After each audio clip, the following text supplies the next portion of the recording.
Welcome to the Aaron Harber Show. I'm delighted as my guest today to have former Congressman Mickey Edwards with me. Mickey, thanks so much. Thank you. Good to see you. It's good to see you again. I mean, we've talked about getting together, and finally the schedules It finally worked. Mesh up. Of course, you served 8 terms in the United States Congress, representing the wonderful state of Oklahoma. Absolutely. You were a founding trustee, one of only 3 founding trustees of the Heritage Foundation. Yeah. You're also national chairman of the American Conservative Union. I was. You worked on numerous Brookings Institution projects, I saw. So you're involved with Brookings and a number of bipartisan initiatives as well. Yeah. You served 5 terms as chairman of the Conservative Political Action Conference, which seems to have gotten bigger and more important every year. Much more important since I left. Yes, absolutely. I was going to give you credit. You also taught at the John F. Kennedy School of Government at Harvard. I did for 11 years. That's one of my alma maters. And you also taught at the Woodrow Wilson School. Right, at Princeton. At Princeton, where I was an undergraduate. So, I mean, you've been following me or I've been following you. I don't know what to do. It's probably not much difference. Right. You're now vice president and director of public leadership at the Aspen Institute. Right. As well. And most of all, we want to talk about your new book, The Parties versus the People, How to Turn Republicans and Democrats into Americans. So we'll talk, I want to talk a lot about that. And that's a great title, by the way.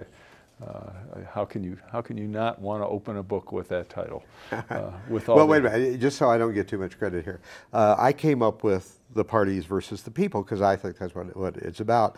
But it was based on an article that I had in the Atlantic a year before, and it was the editors of the Atlantic looking at the article and saying, how do you describe this article? It was how to turn Republicans and Democrats into Americans. So they came up with that. So then it became the subtitle of the book. It's a good subtitle. I didn't get credit for it. All right. Well, you will because it's your book. Oh, so. Yeah. Good. Well, let's start off kind of big picture. When you look back on your career in Congress and look at how politics is in Washington today, how do you feel things have changed? Well, they've changed in 2 ways. One is in terms of ideology. I did a radio show not long ago, and a political scientist on that show had checked me out. And he looked up what my voting record had been in Congress, where I was one of the most conservative members of Congress. And he looked at the same issues today, the very same issues. So if today I cast the same vote on the same issues that I cast then, I would be, he said, one of the 5 most liberal Republicans in Congress. And that's without changing, with the same issues, and I haven't changed my view. So there has been this shift. There was much more overlap in those days. There were liberal and conservative Republicans. There were liberal and conservative Democrats. And today, the Republicans are much more to the right than they were then. And Democrats are to the left of where they were then. So that's one big change. Another change, though, is that we used to be able to work together, not just because of overlap in ideology, but we were all Americans. We were maybe belonged to different parties. Maybe we would even solve problems in different ways.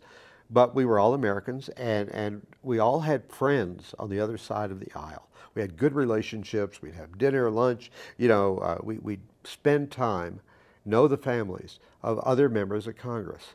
Today, most members of Congress keep their homes in their own districts, not in Washington. They don't get to know each other. They're only in Washington like 3 days a week. And the result of it is the ability of people to come together and say, let's sit down and figure this out. How do we solve problem X, problem Y? It doesn't happen. Let's talk a little bit about the book then. Okay. In terms of some of the theses that you present in it. What primarily? Tell me about what's your path to achieve the goals intimated in the title. Well, the elevator speech would be this. I'm not trying to get rid of political parties. I belong to one, and we're a free society, and so people who have similar views are going to band together and try to advance their views, and I think that's perfectly appropriate. What's happened, though, is we have over the years let the parties take over the system rather than the state governments or the local governments, conducting our elections. We let these clubs, and that's what they are. They're private clubs seeking power. We let them run and dictate the elections, and I'll give you some examples of that. And then when you get to Congress, which is supposed to be the Congress of the citizens of the United States, what we have is a situation in which the parties control everything. The party leaders decide who gets to sit on the committees and decide about taxes or war or spending or whatever else. We have partisan staffs giving you information from either the Republican or the Democratic standpoint. So my argument is not that we need to get rid of parties, but that we need to stop parties from having control over the system. And I'll give you a couple of examples.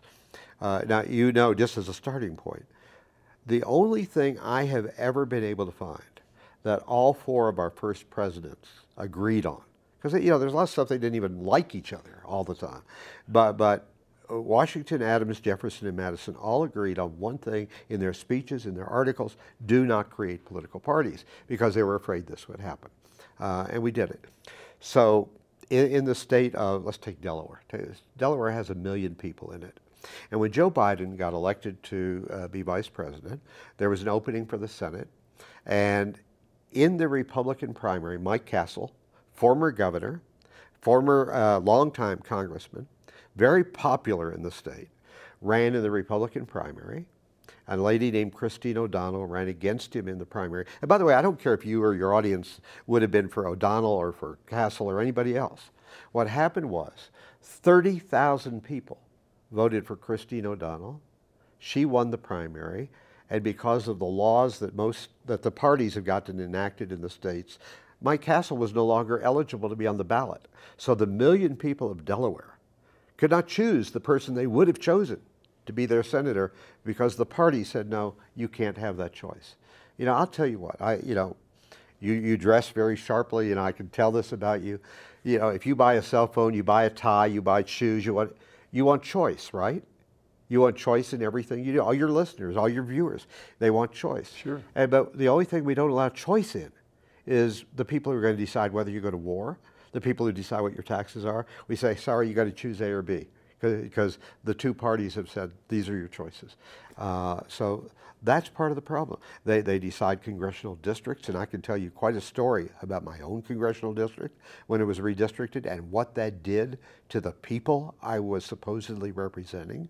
And so what I'm talking about is let's keep having the parties, but let's take away their ability to control who you can choose among to be your leaders, what their constituencies look like, what commitments they have to make to serve on a committee.